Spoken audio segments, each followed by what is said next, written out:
Doctor Vishwajeet Kadam. ओ कदम साहेब,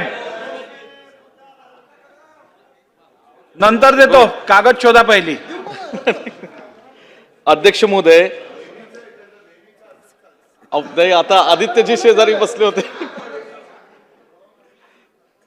अध्यक्ष महोदय, माझ्या मतदारसंघातील पलूस शहरामध्ये एक अजित यादव या नावाचा तरुण मुलगा 16 वर्षाचा हा भविष्यातील नीट आणि इतर परीक्षांना बसण्याकरता हा इचलकरंजी येथील श्रद्धा अकॅडमी इथे शिक्षण घेत होता।